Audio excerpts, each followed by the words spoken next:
गुजरात में live stock inspector की post निकली हुई है। हमारे एमपी में असिस्टेंट वेटनरी फील्ड ऑफिसर के कई स्टूडेंट तैयारी कर रहे हैं। हमारी वेटनरी पीएससी भी निकली हुई है, जिसकी भी कुछ स्टूडेंट तैयारी कर रहे हैं। ऐसा जेआरएफ भी होती है, जिसकी भी कुछ स्टूडेंट तैयारी कर रहे हैं। तो बहुत सारे सब्जेक्ट हैं जिसमें हमें कहीं ना कहीं बेसिक वेटनरी नॉलेज की जरूरत होती है। सब्जेक्ट बहुत सारे हमारे पास में, लेकिन सबसे महत्वपूर्ण बात यह होती है कि हमें प्रश्न कहां से आ रहा है ये पता होना चाहिए। और जब भी प्रश्न की आप एक रूपरेखा देखेंगे या आप प्रश्न का पैटर्न देखेंगे तो उसमें हमें पता चलता है कहीं ना कहीं डेफिनेशन जो होती है, टर्मिनोलॉजी होती है, उसका एक अलग वेटेज होता है। तो आज हम वैसे तो पूरी चीजें कवर करेंगे, लेकिन आज हम वेटनरी गायनेकोलॉजी की जो बेसिक डेफिनेशंस है उस पर हम चर्चा करेंगे, ताकि आपको जो बेसिक आज पता चलेगा उसके बाद में हम फिर इसको इलैबोरेशन में सारी चीजें हम बाद में क्लियरली डिस्कस करेंगे। लेकिन आज हम जो महत्वपूर्ण प्रश्न जहां से उठते हैं बेसिक से, उसकी डेफिनेशन से, उसकी टर्मिनोलॉजी से, उस पर चर्चा करेंगे। ठीक है, ओके। सबसे महत्वपूर्ण जो पहली 3 डेफिनेशन हमारे सब्जेक्ट की है वो है गायनेकोलॉजी,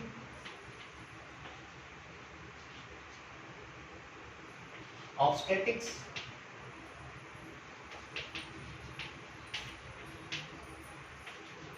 एंड एंड्रोलॉजी। कोई भी डेफिनेशन में इस चीजें आ सकती है। तो हम गायनेकोलॉजी की बात करें तो इसमें हम क्या करते हैं, फीमेल रिप्रोडक्टिव ट्रैक्ट की पैथोफिजियोलॉजी का स्टडी करते हैं। तो study of pathophysiology of female reproduction.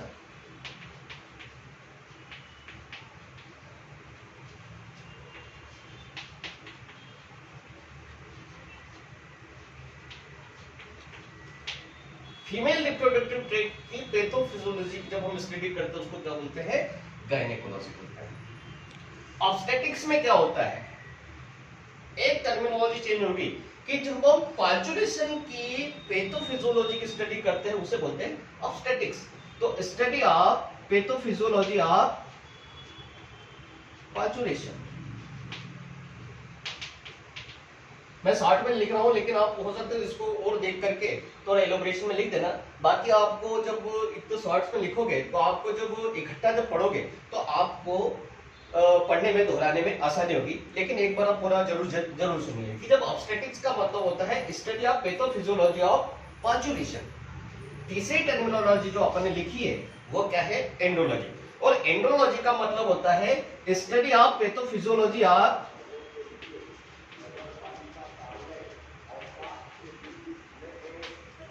क्या हो जाएगा, मेल रिप्रोडक्टिव सिस्टम। तो तीनों टर्मिनोलॉजी क्लियर है। यदि हम फीमेल रिप्रोडक्टिव सिस्टम की पैथोफिजियोलॉजी की स्टडी करेंगे तो वो आएगा आपका गायनेकोलॉजी।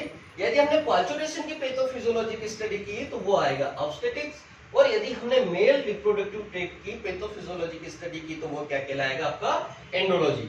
इस तरह से अपना गायनेकोलॉजी, ऑब्स्टेटिक्स और एंड्रोलॉजी 3 टर्मिनोलॉजी क्लियर होती है। बढ़े आगे।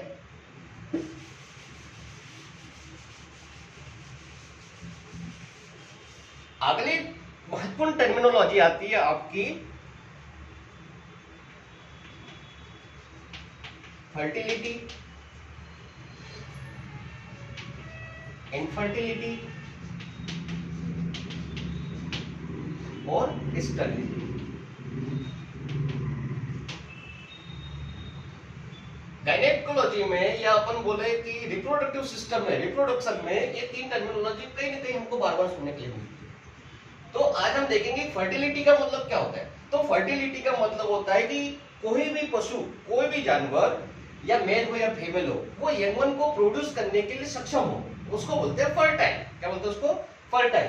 तो क्या होगा कि यंगवन को प्रोड्यूस करे, सेम यंगवन को, उसके जैसे यंगवन को वो प्रोड्यूस कर सकता है, उसको बोलते हैं फर्टिलिटी। तो ability to produce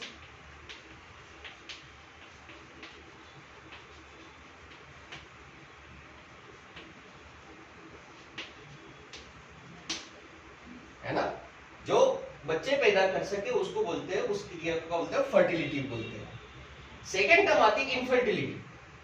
milli Julie terminology, लेकिन इसमें स्लाइटली एक बहुत मेजर डिफरेंस क्या है, इसमें टेम्पररी लॉस हो जाता है फर्टिलिटी का, मतलब ये कुछ समय के लिए बच्चे पैदा करने में सक्षम नहीं होते, उसको बोलते हैं क्या, इनफर्टिलिटी। मतलब इसका ट्रीटेबल भी है, ट्रीटमेंट हो सकता है, बहुत सारी बीमारी ऐसी है जिसकी वजह से इनफर्टाइल हो जाता है, लेकिन बाद में हम उसका ट्रीटमेंट करते हैं तो वो एनिमल वापस से फर्टाइल हो जाता है और एनिमल को प्रोड्यूस करने के लिए सक्षम हो जाता है। तो ये होता है टेम्पररी।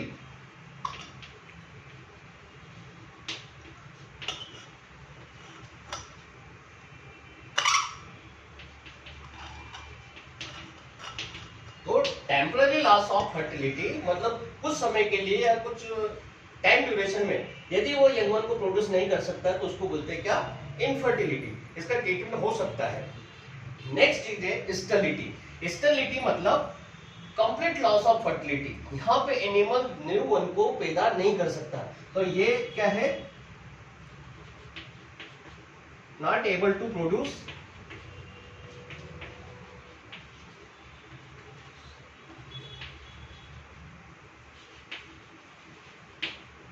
स्टेरिलिटी का कोई ट्रीटमेंट नहीं है। एक बार एनिमल स्टेराइल हो गया तो उसका कोई ट्रीटमेंट नहीं हो सकता। तो इस तरह से हम देखते हैं फर्टिलिटी मतलब ability to produce young one, infertility temporary loss of fertility and sterility is complete loss of fertility. तीनों टर्मिनोलॉजी क्लियर हो गई? ओके।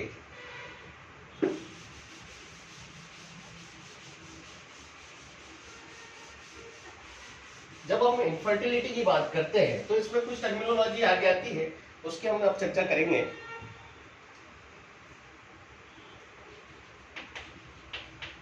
ये शब्द सुना होगा, libido.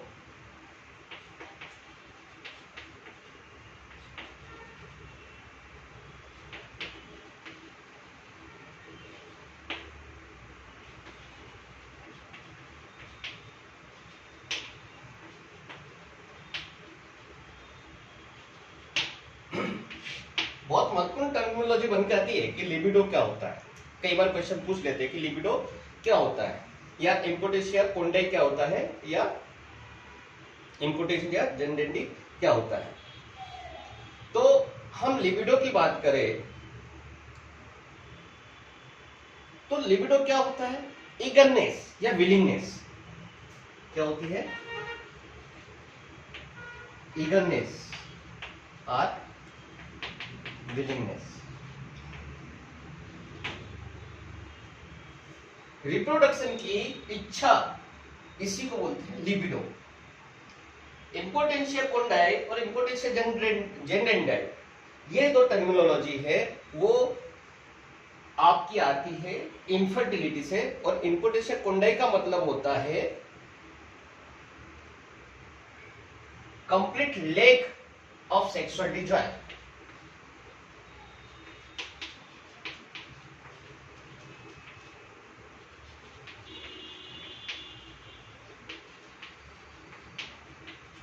Lack of sexual desire, इच्छा नहीं होती है रिप्रोडक्शन में, पार्टिसिपेशन की इच्छा नहीं होती है, उसको बोलते हैं इम्पोटेंशिया कोंडाई। मतलब सारा ऑर्गन फिजियोलॉजी सेम है, लेकिन एनिमल रिप्रोडक्शन की इच्छा प्रस्तुत नहीं कर पाता है, उसको बोलते हैं इम्पोटेंशिया कोंडाई। लेकिन इम्पोटेंशिया जेनेरेंडाई में क्या होता है कि एनिमल नॉर्मल होता है,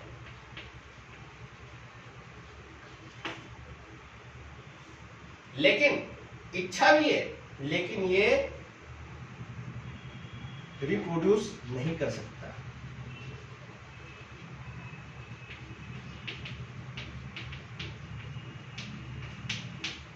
कोई ऐसा डिफेक्ट हो कि एनिमल तो रेडी है, उसमें ईगरनेस भी है, विलिंगनेस भी है, लेकिन वो जो स्पर्म या सीमन जो स्पर्म है वो मारा है, वो यंग वन को पैदा नहीं कर सकता है, इसलिए इसको बोलते हैं इम्पोटेंशिया जेनेरेंडाई। इम्पोटेंशिया कोंडाई वाला एनिमल यंग वन को पैदा कर सकता है, लेकिन उसमें सेक्सुअल डिजायर नहीं है।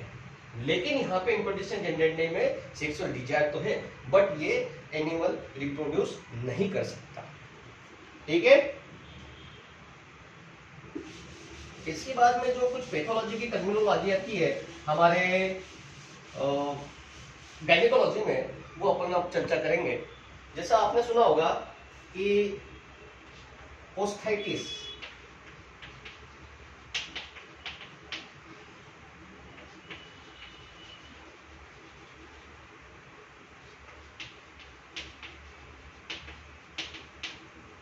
पोस्थाइटिस, बेलेनोपोस्थाइटिस, और एक और टर्म होती है जिसको बोलते हैं बेलेनाइटिस। सुनी है कभी? आमतौर पे जनरल डिस्कशन में कहीं ना कहीं आपने सुनी होगी कि बेलेनाइटिस क्या होता है, पोस्थाइटिस क्या होता है, बेलेनोपोस्थाइटिस क्या होता है। तो यदि ग्लांस पेनिस का इन्फ्लेमेशन हो जाए, इन्फ्लेमेशन ऑफ ग्लांस पेनिस, हम बाकी एनाटॉमी और फिजियोलॉजी से बाद में पढ़ेंगे, लेकिन अभी हम जनरल टर्मिनोलॉजी पे ध्यान दें कि बेलेनाइटिस क्या होता है। तो बेलेनाइटिस का मतलब होता है इन्फ्लेमेशन ऑफ ग्लांस पेनिस। पोस्थाइटिस, पोस्थाइटिस मतलब पी से पी फॉर प्रीप्यूस, तो इन्फ्लेमेशन ऑफ प्रीप्यूस क्या होगा? पोस्थाइटिस।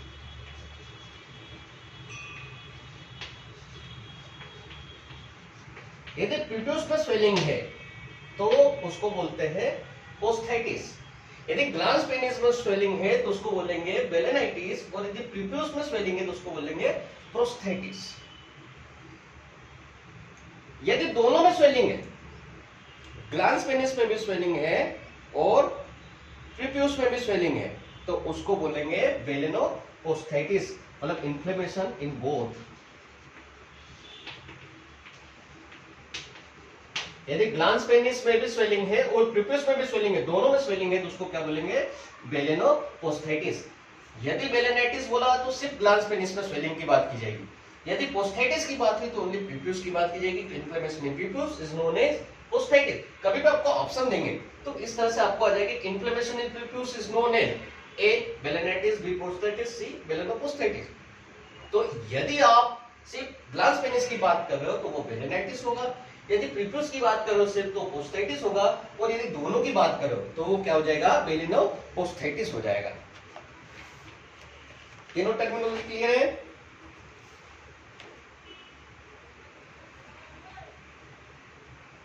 एक इसमें इन्फ्लेमेशन में एक और चीज आती है, फेलोपोस्थाइटिस। फेलोपोस्थाइटिस ये भी इन्फ्लेमेशन से रिलेटेड है।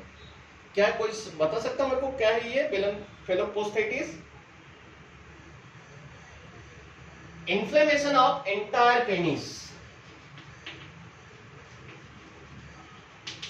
Entire penis and prepuce. Entire penis और प्रीप्यूस का जो इन्फ्लेमेशन होता है उसको बोलते हैं फेलोपोस्थाइटिस। तो चारों टर्मिनोलॉजी आपको क्लियर हो गई। बेलेनाइटिस मतलब inflammation in glans penis, posthitis inflammation in prepuce, balanoposthitis inflammation in both glans penis and prepuce, and phalloposthitis is known as inflammation in entire penis and prepuce. Okay? ठीक है, clear है? एक आता है अर्काइटिस। अर्काइटिस term से clear हो गया होगा, टेस्टिकल। तो इन्फ्लेमेशन इन टेस्टिस उसको क्या बोलते हैं हम? अर्काइटिस। क्या बोलेंगे उसको हम? अर्काइटिस। तो इन्फ्लेमेशन ऑफ टेस्टिस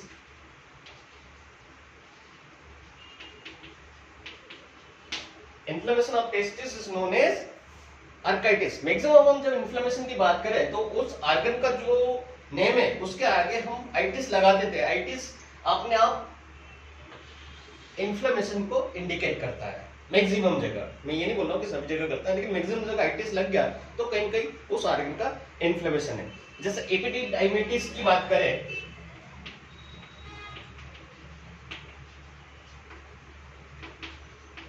तो एपिडिडाइमिटिस शब्द से क्लियर है। एपिडिडाइमिस में सूजन, किसमें? Swelling in epididymis, inflammation in epididymis is known as epididymitis. फिर कोई भी जैसे वेसिकुलाइटिस की बात करें तो वेसिकुलाइटिस का क्या मतलब हो जाएगा?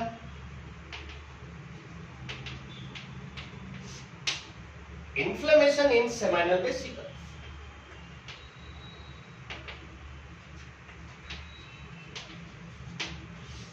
वेसिकुलाइटिस का मतलब क्या हो जाएगा? Inflammation in seminal vesicle. ठीक है, अब इन्फ्लेमेशन से थोड़ा अपन अब आगे बढ़ेंगे। कुछ टर्मिनोलॉजी ऐसी है जिसमें बार बार प्रश्न आता है, जैसे टेस्टिकल से रिलेटेड हो, तो अब हम उस पर चर्चा करेंगे। एक शब्द आपने सुना है, क्रिप्टोआर्चिडिज्म। क्रिप्टोआर्चिडिज्म के बारे में जानते हो आप लोग?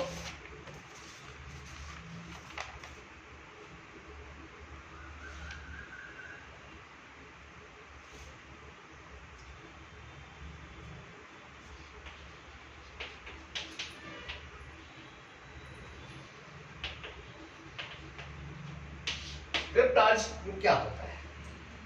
आपने देखा होगा आमतौर पर जो टेस्टिकल होते हैं वो इन्वाइनल कैनाल में डिसेंड हो जाते हैं। इस तरह से होता है, मतलब एक सेक में होते हैं जिसको हम बोलते हैं स्क्रोटम। क्या बोलते हैं उसको? स्क्रोटम। तो टेस्टिकल का होता है स्क्रोटम में होता है। तो ये जो डिसेंट नहीं होता है, मतलब इसका ये यहाँ पे नहीं आ पाता है, स्क्रोटम में नहीं आ पाता है, उसको बोलते हैं क्रिप्टोआर्चिडिज्म। मतलब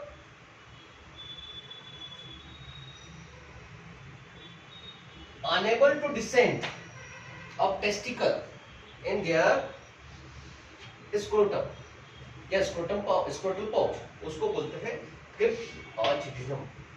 क्या बोलते हैं? क्रिप्टोआर्चिडिज्म। अब ये बात आ रही कि डिसेंड नहीं हुआ, तो भाई ये एक कोई एज होती है क्या इसमें, कब एनिमल के जो टेस्टिकल है वो स्क्रोटम में आते हैं, इंग्वाइनल कैनाल से नीचे आते हैं? तो उस पर कभी कभार कोई प्रश्न बन जाता है। तो उसमें यदि कोई प्रश्न आता है तो उसमें हम बात करें, जैसे जो स्पीसीज की बात करेंगे तो हमारे पास जो डोमेस्टिक एनिमल की स्पीसीज है उसी पर चर्चा करेंगे। हॉर्स है, बुल है, रैम है और आपका डॉग है। ठीक है, 4 या 5 स्पीसीज की बात करें तो हॉर्स में क्या होता है, 90 से 11 महीना जो गेस्टेशन का पीरियड होता है, 9 to 11 मंथ।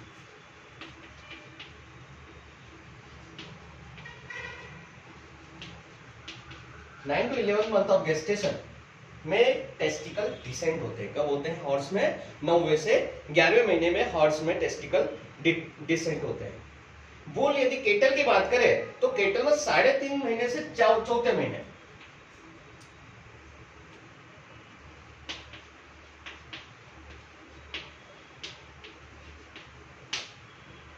बुल में क्या होगा, 3.5 महीने से 4था महीना जब आएगा गेस्टेशन का, तब टेस्टिकल डिसेंट होंगे।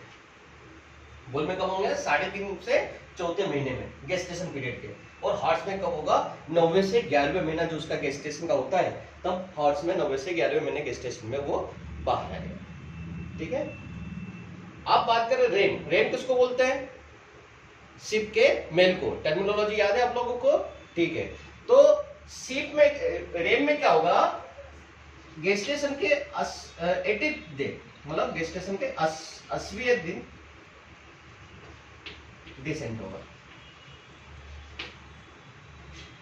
शिप, यदि नॉर्मल टर्मिनोलॉजी में बात करें तो उसको शिप बोलते हैं, और शिप के मेल को क्या बोलते हैं? रेम बोलते हैं। जब 80 दिन होते हैं गेस्टेशन में तो इनका टेस्टिकल, रेम का टेस्टिकल डिसेंट होता है।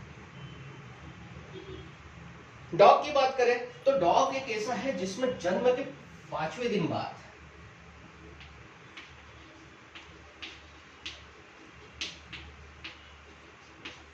इनमें क्या देखा अपन ने, इसमें बर्थ में ही टेस्टिकल का डिसेंट हो गया। लेकिन डॉग में क्या होगा, जन्म के 5वें दिन बाद टेस्टिकल डिसेंट होते हैं और इन्वाइनल कैनाल से निकल के स्क्रोटल सेक में आते हैं। कब आते हैं? जन्म के 5वें दिन बाद। एक और हमारा एनिमल छूट रहा है, पीक, जिसको हम बोन बोलते हैं। क्या बोलते हैं? ये टर्मिनोलॉजी पढ़ेंगे हम जब एलपीएम का जब इनिशियल लेक्चर लेंगे, या तो हो सके 1-2 दिन में ही अपन इस टर्मिनोलॉजी को पढ़ेंगे, तो पूरा अपन इसको कवर करेंगे। तो जो पीक होता है, बोल होता है, उसमें जो गेस्टेशन का जो 90 डे होता है,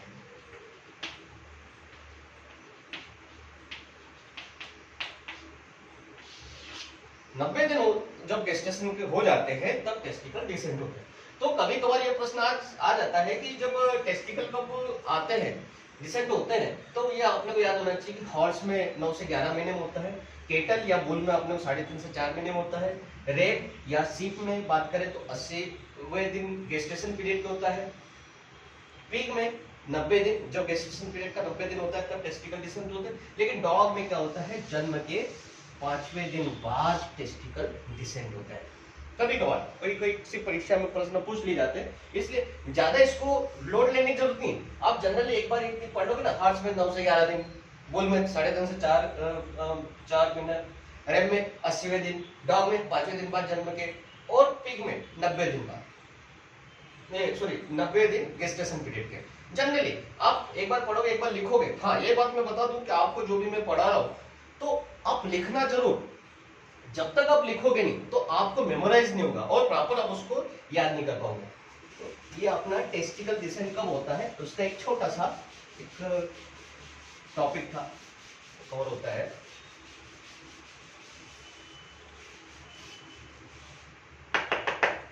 अब अगली टर्मिनोलॉजी की बात करें तो इसमें सबसे जो चीजें आती है, आपने जो पेनिस का स्ट्रक्चर देखा होगा उससे रिलेटेड 3 टर्मिनोलॉजी आती है अपने पास में। एक होती है फिमोसिस,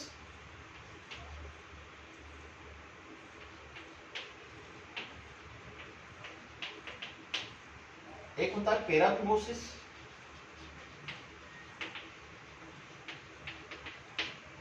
फिमोसिस और पेराफिमोसिस, दो टर्मिनोलॉजी आपको पता है क्या होता है? फिमोसिस मतलब स्टिनोसिस, या उसको क्या बोलेंगे, जो ओरिफिस होता है वो एकदम छोटा हो जाता है, सिकुड़ जाता है, जिससे कि पेनिस प्रोट्रूड नहीं हो पाता है।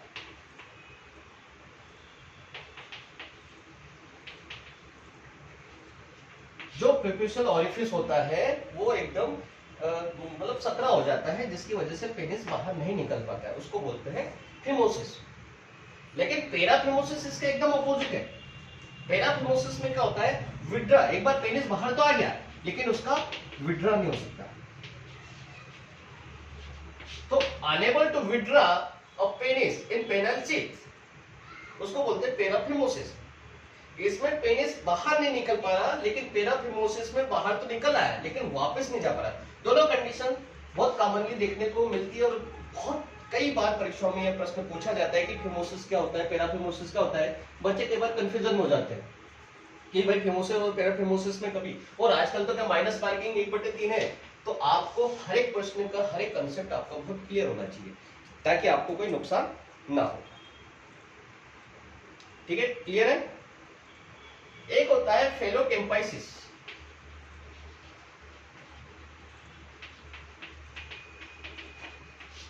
फेलोकेम्पाइसिस। वैसे तो अपन एक से टर्मिनोलॉजी की बात करें तो फेलोकेम्पाइसिस क्या होता है, बताओ कोई?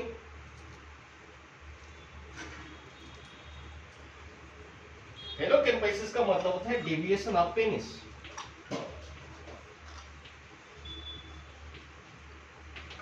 क्या होता है? Deviation of penis. वैसे तो फेलोकेम्पाइसिस 3 तरह का होता है। एक तो या तो स्पाइरल हो जाए, या रेनबो शेप का हो जाए, या एस शेप हो जाए। ज्यादा अपने को डीप में नहीं जाना, अपने को तो सुपरफिशियल पता होना चाहिए कि फेलोकेम्पाइसिस का मतलब होता है क्या, डेविएशन ऑफ पेनिस। ठीक है, क्लियर है ये चीजें? अब इसके बाद में हम चलते हैं जनरल टर्मिनोलॉजी, जिसमें हम, याद है कई बार बोलते हैं ये यूनिपेरस एनिमल है, मोनोटोकस एनिमल है, ये गाय है, ये भैंस है, ये इस तरह से है, ये इस तरह से है। तो ये सारी चीजें अपने को देखने मिलती है। तो हम पेराइटी की बात करते हैं। अब पेरिटी में बहुत सारी चीजें हैं, जैसे सबसे मेन चीज यूनिपेरा, क्या यूनिपेरा, या मोनोटोकस, इसी को मोनोटोकस भी बोलते हैं। यूनिपेरा के बाद में उसका एक टर्मिनोलॉजी आगे कौन सी आ जाएगी, मल्टीपेरा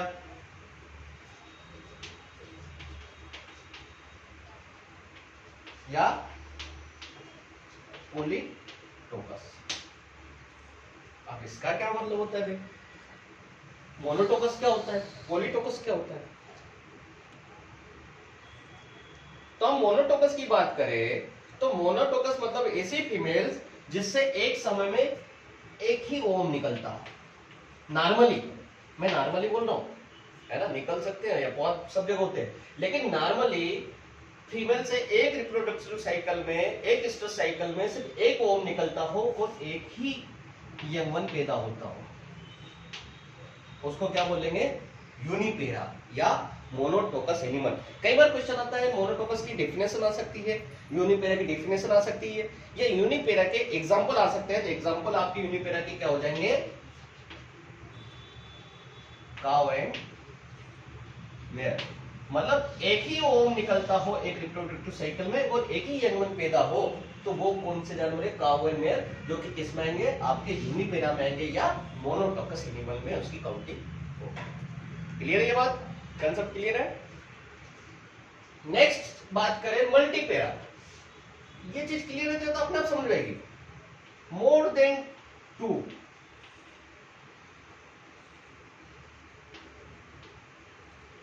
दो से अधिक यदि ओम निकलते हो और दो से अधिक यदि बच्चे पैदा होते हो, तो ऐसी फीमेल को क्या बोलेंगे अपन, मल्टीपेरस या पॉलीटोकस फीमेल। क्या बोलेंगे उसको, मल्टीपेरा या पॉलीटोकस फीमेल।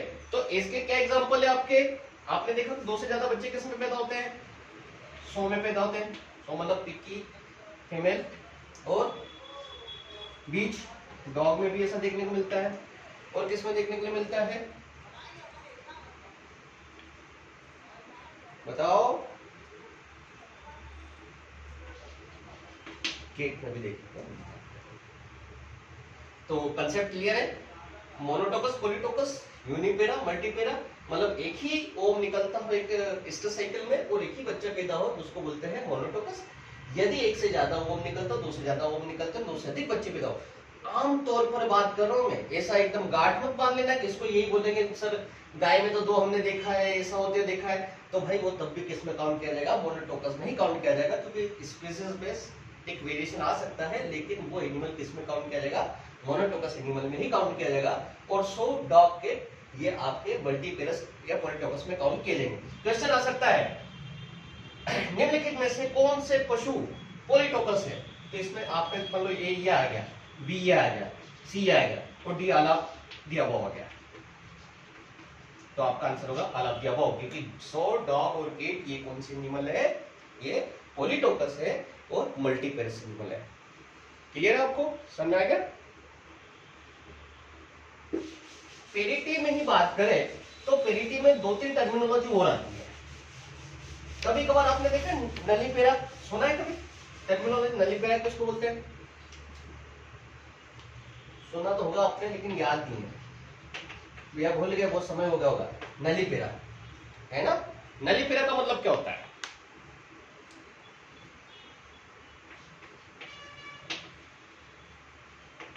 प्राइमीपेरा का मतलब क्या होता है, और प्लूरीपेरा का मतलब क्या होता है, बताएगा भाई। नलीपेरा का मतलब क्या होता है, प्राइमीपेरा का मतलब क्या होता है, नलीपेरा का मतलब क्या होता है। तो नलीपेरा ऐसी फीमेल जो अभी तक कंसीव नहीं हुई हो और जिसने अभी तक किसी यंगवन को जन्म नहीं दिया, उसको बोलेंगे नलीपेरा। क्या बोलेंगे, नलीपेरा। नॉट कंसीव एट ऑल, अभी तक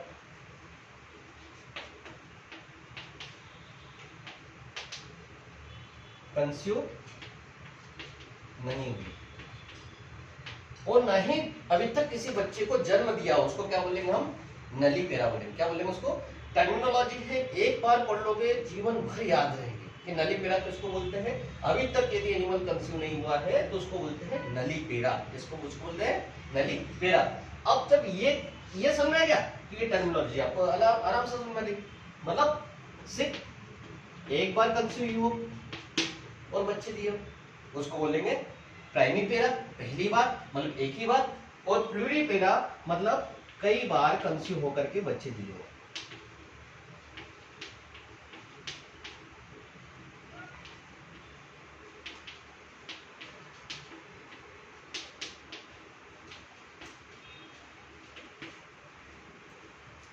तो एक बार पढ़ने की जरूरत है आपको कि नलीपेरा किसको बोलते हैं भाई, अभी तक कोई जो फीमेल अभी तक कंसीव नहीं हुई है, अभी तक एक भी बच्चा नहीं दिया, उसको बोलते हैं नलीपेरा। और जिसने एक बार बच्चा दे दिया, एक बार कंसीव हो चुकी, उसको बोलते हैं प्राइमीपेरा। और जिसने कई बार बच्चे दिए हो उसको बोलते हैं प्लूरीपेरा। ठीक है, क्लियर है? प्राइमीपेरा, नलीपेरा, प्लूरीपेरा।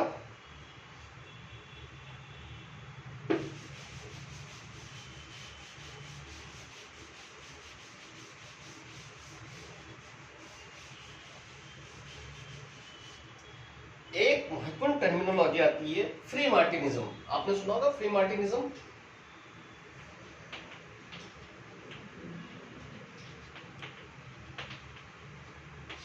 फ्री मार्टिनिज्म, फ्री मार्टिनिज्म का मतलब क्या होता है? जब क्या होता है, जब जुड़वा बच्चे पैदा होते हैं तो उसमें यदि एक मेल और एक फीमेल हो, इनका ब्लड मिक्स हो जाता है, तो जब एक फीमेल होती है वो मैक्सिमम जो केसेस होते हैं, मतलब लगभग आप बात मानोगे कि 91.4% केसेस में इनफर्टाइल होती है, इनफर्टाइल होती है, मतलब स्टेराइल होती है एक तरह से, जिसमें रिप्रोडक्टिव ट्रैक्ट के ऑर्गन डेवलप नहीं होते हैं, उसको बोलते हैं फ्री मार्टिनिज्म। क्या बोलते हैं उसको? फ्री मार्टिनिज्म। अब दो चीज आपने सुनी होगी अभी, सुपर फिटेशन और सुपर फिकंडेशन के नाम से आप जानते होंगे, तो ये भी अपन पढ़ ही लेते हैं। Superfecundation and superfetation. Fecundity शब्द यदि आप रिप्रोडक्टिव सिस्टम या जब आप फर्टिलिटी पढ़ते हो तो फिकंडेशन शब्द आप कॉमन फेमिलियर हो गए उससे। तो सुपर फिटेशन और सुपर फिटेशन दो टर्मिनोलॉजी है और दोनों का एक स्लाइटली डिफरेंस है। तो सुपर फिकेंडेशन का मतलब होता है जो फीमेल होती है वो एक स्ट्रेस साइकिल में, एक ब्रीडिंग पीरियड में मोर देन 2 ओवा निकालती, रिलीज करती है, 2 से अधिक ओवा जब निकालती है तो उसको बोलते हैं सुपर फिकेंडेशन। क्या बोलते हैं उसको? सुपर फिटेशन। लेकिन सुपर फिटेशन मतलब एक फीटस तो वूम्ब में डेवलप हो रहा है यूट्रस में, लेकिन उसके बीच में ये फिर से हीट पे आ जाए और फिर से ओम निकल जाए और फिर से मेल से ये फर्टिलाइज हो जाए, तो यहां पे 2 फीटस उसकी यूट्रस में होगी। अब एक साइकिल के बाद में यदि बीच में यदि वो हीट पे आ गई और उसने फिर से गर्मी पे आ गई, ओम निकला ना, फर्टिलाइज हो गई, तो इसको बोलते हैं सुपर फिटेशन। इसको क्या बोलते हैं? सुपर फिटेशन। तो ये हो गई आपकी सुपर फिटेशन एंड सुपर फिकेंडेशन। क्लियर है? चीजें क्लियर है पूरी?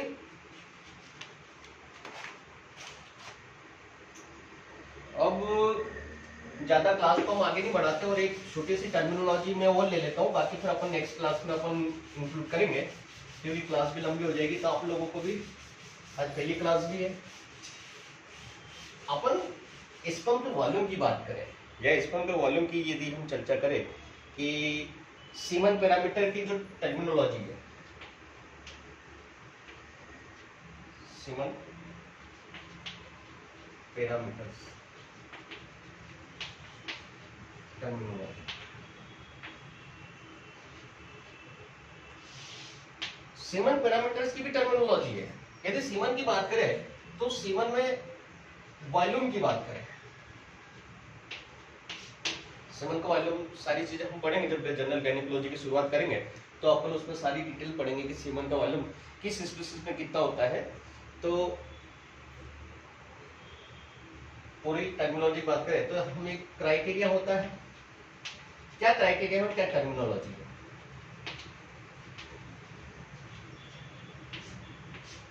क्या क्राइटेरिया क्या टर्मिनोलॉजी। यदि C1 का वॉल्यूम एब्सेंट है, जीरो है, कुछ भी नहीं है ना, कुछ भी नहीं है, नन, वॉल्यूम नन, तो उसको क्या बोलेंगे, बोलो एस्पर्मिया। क्या बोलेंगे उसको, एस्पर्मिया। मतलब C1 का वॉल्यूम कुछ भी नहीं है तो क्या बोलेंगे उसको, एस्पर्मिया। यहाँ पे ये कभी मत सोचना कि स्पर्म नहीं है उसमें, कंप्लीटली वॉल्यूम नहीं है, इसलिए उसको बोलेंगे एस्पर्मिया। यदि वॉल्यूम कम हो गया, रिड्यूस्ड है, कम हो गया, तो कम होने के लिए क्या शब्द अपन इस्तेमाल करते हैं, हाइपोस्पर्मिया। क्या बोलेंगे उसको, हाइपोस्पर्मिया। यदि वॉल्यूम कम है तो उसको क्या बोलेंगे, हाइपोस्पर्मिया। यदि वॉल्यूम बढ़ गया, इंक्रीज हो गया,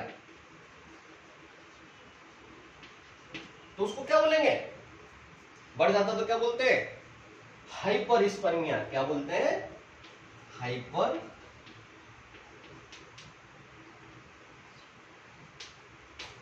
वॉल्यूम में यदि कुछ भी नहीं है तो क्या बोलेंगे, एस्पर्मिया।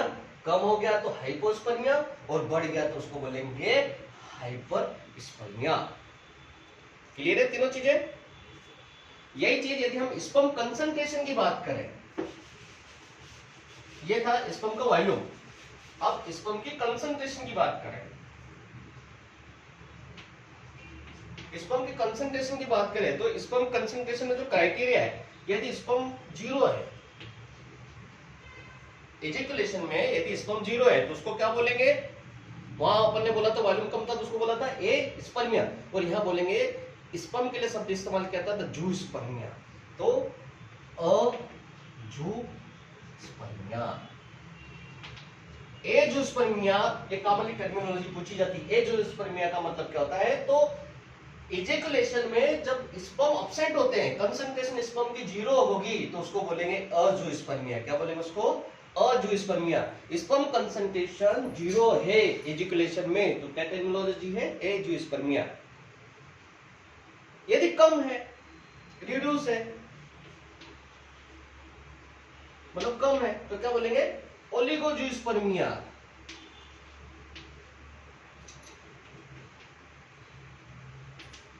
यदि स्पर्म कंसंट्रेशन कम है तो क्या बोलेंगे उसको, ओलिगोजूस्पर्मिया। यदि नॉर्मल है, कई बार अपन देखते हैं कि लेबोरेटरी चेक करने में सेवन भेजते हैं तो बोलते हैं कि नॉर्मल है, तो वो नॉर्मल नहीं लिखता है, उनकी टर्मिनोलॉजी चलती है, तो वो टर्मिनोलॉजी क्या लिखेंगे वहां पे, नॉर्मोजूस्पर्मिया। क्या लिखेंगे, नॉर्मोजूस्पर्मिया।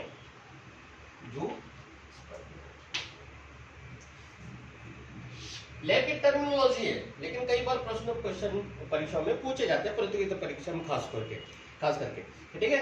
यदि देखा अपन ने, यदि जीरो स्पर्म कंसंट्रेशन है अजूस्पर्मिया, कम हो गया तो ओलिगोजूस्पर्मिया, नॉर्मल है तो नॉर्मोजूस्पर्मिया, और यदि बढ़ गया तो उसको क्या बोलेंगे, यदि स्पर्म कंसंट्रेशन बढ़ी है तो उसको क्या बोलेंगे, बताओ, पॉलीजूस्पर्मिया। क्या बोलेंगे उसको, पॉलीजूस्पर्मिया। क्या बोलेंगे उसको, पॉलीजूस्पर्मिया। यदि वॉल्यूम उसमें कंसंट्रेशन बढ़ गया तो उसको पॉलीजूस्पर्मिया बोलेंगे। ठीक है, अभी अपन ने देखा तो वॉल्यूम, उसके बाद कंसंट्रेशन। क्लियर है पूरी चीजें।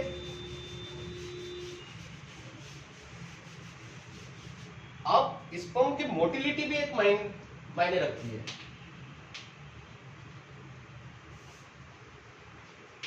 मोटिलिटी पे भी टर्मिनोलॉजी है, तो मोटिलिटी की कौन सी टर्मिनोलॉजी है, मोटिलिटी से क्या संबंध है। यदि स्पर्म मोटिलिटी कम हो गई,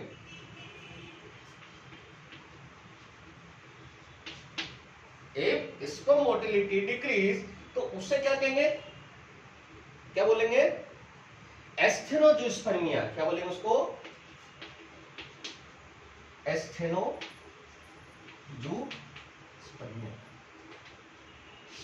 यदि मोटिलिटी कम हो गई, स्पर्म की मोटिलिटी कम हो गई तो उसको बोलेंगे एस्थेनोजूस्पर्मिया। क्या बोलेंगे, एस्थेनोजूस्पर्मिया।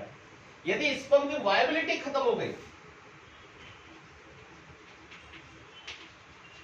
जीवित ही नहीं है, वायबिलिटी खत्म, कोई स्पर्म जीवित नहीं है, ऑल डेड। क्या बोलेंगे उसको? All dead. यदि हमने सेवन सैंपल भेजा और उसमें आया कि इसमें तो सारे जो स्पर्म है वो तो मर गए, भाई हो सकता है ट्रांसपोर्टेशन कुछ ऐसी आई दिक्कत कि वो सारे स्पर्म मर गए, तो उसको बोलते हैं नेक्रोजूस्पर्मिया। क्या बोलते हैं उसको? नेक्रोजूस्पर्मिया, ऑल डेड। ये बहुत इंपॉर्टेंट टर्मिनोलॉजी है भाई, नेक्रोजूस्पर्मिया, ये याद कर लेना। नेक्रोजूस्पर्मिया, यदि सीमन सैंपल में सारे स्पर्म की वायबिलिटी नहीं है, सभी डेड है, तो उसको बोलेंगे नेक्रोजूस्पर्मिया। बहुत इंपॉर्टेंट है, इसको 3 स्टार भी लगा लो तो कम है। यदि स्पर्म वायबिलिटी नहीं है, सभी मर गए, तो उसको बोलेंगे नेक्रोजूस्पर्मिया। कई बार आईसीआरपी हो, आईसीआर जेआरएफ हो या पीएससी हो, उस लेवल का क्वेश्चन आता है, बड़े लेवल के एग्जाम में ये टर्मिनोलॉजी अक्सर पूछी जाती है। छोटे लेवल पे कभी किसी का मूड हो गया कि भाई थोड़ा घुमाना है बच्चों को, तो ये टर्मिनोलॉजी आ सकती है, हो सकते हैं। एक और टर्मिनोलॉजी स्पर्म से रिलेटेड बनती है कि यदि स्पर्म एबनॉर्मल हो, एबनॉर्मल स्पर्म की बात कर रहे हैं, कई सारी एबनॉर्मलिटी होती है स्पर्म की, वो भी अपन चर्चा करेंगे। और एक छोटे छोटे बिंदुओं में अपन चर्चा करेंगे जो महत्वपूर्ण है हमारी प्रतियोगिता परीक्षा के लिए, जो ऑब्जेक्टिव टाइप ऑफ क्वेश्चन से इंपॉर्टेंट है, वही सारी चीज चर्चा करेंगे। तो जो एबनॉर्मल स्पर्म होता है उसके हाई परसेंटेज होते हैं, उसको बोलते हैं टेरेटोजूस्पर्मिया। यदि इसका हाई परसेंटेज है तो उसको बोलते हैं टेरेटोजूस्पर्मिया।